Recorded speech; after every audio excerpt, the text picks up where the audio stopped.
সুপ্রিয় সুধী, আসসালামু আলাইকুম, আদাব।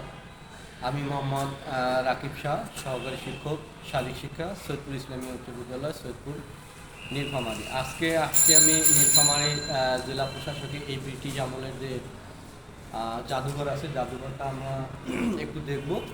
এটা দেখার উদ্দেশ্য হলো আমার স্কুলের যে বাচ্চা, এই বাচ্চাদেরকে আমি যদি পারি এখানে নিয়ে আসবো। এটা একটা দর্শনীয় স্থান, একটা জাদুঘর, নীলফামারীর বৈশিষ্ট্য। তো আমরা এখন পর্যায়ক্রমে এই জাদুঘরগুলো আমরা দেখবো আর কি। তো এই জাদুঘরের যে অনেক ব্রিটিশদের আমলে যে তৈরি দেশের সিন্ধু, তো আসলে ভালো লাগবে আর কি আসলে পরে। হ্যাঁ, এখানে অনেক ব্রিটিশদের হস্তশিল্প অনেক আর কি ইয়া আছে আর কি। আপনারা দেখতে পাচ্ছেন যে নীলফামারী, আমি মনে করি যে নীলফামারী অনেক প্রতিষ্ঠান আছে। এই অনেক প্রতিষ্ঠান এখন পর্যন্ত এই প্রতিষ্ঠানের বাচ্চাদের এই দর্শনীয় স্থানটা হয়তো বা দেখায়নি আর কি। তো আমি সৈয়দপুর থেকে আসছি। এই উদ্দেশ্য হলো এই জাদুঘরটা আমি দেখবো। এই দেখার পর আমার বাচ্চাকে আমি বলবো, পর্যায়ক্রমে আমার বাচ্চাকে আমি নিজেও নিয়ে আসবো। আর যদি ওরা যদি নিজ উদ্যোগে যদি এসে যদি এই জাদুঘরটা যদি দিতে পারে তো ভালো। আমি এর আগে অনেক জায়গা আমি ঘুরছি। তো এই বাড়ির কাছে এটা একটা খুব সুন্দর একটা মানে জাদুঘর আর কি। তো আজকে দেখেন এটা একটা আরো একটা আছে দর্শনীয় স্থান। দেখেন এটা আমাদের গ্রাম্য যে এটা একটা ঐতিহ্য আর কি। তার মধ্যে অন্যতম হইল এই যে দেখেন ব্রিটিশ পিরিয়ডের।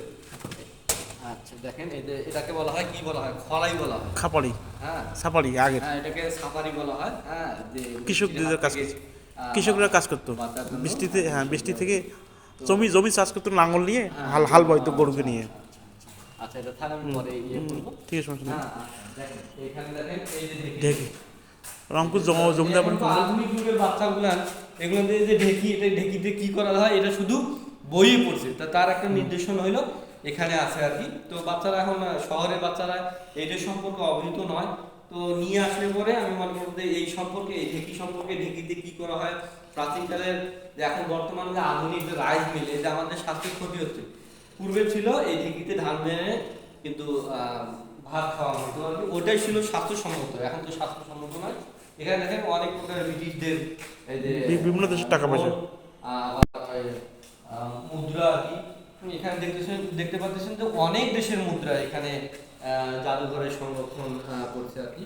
তো আমি আশা করব যে নীলফামারীর যে যে কয়েকটা প্রতিষ্ঠান আছে এরা দেখবে, প্লাস আমার সৈয়দপুরের যে দর্শনার্থী যারা আছে তারাও আশা করি দেখবে।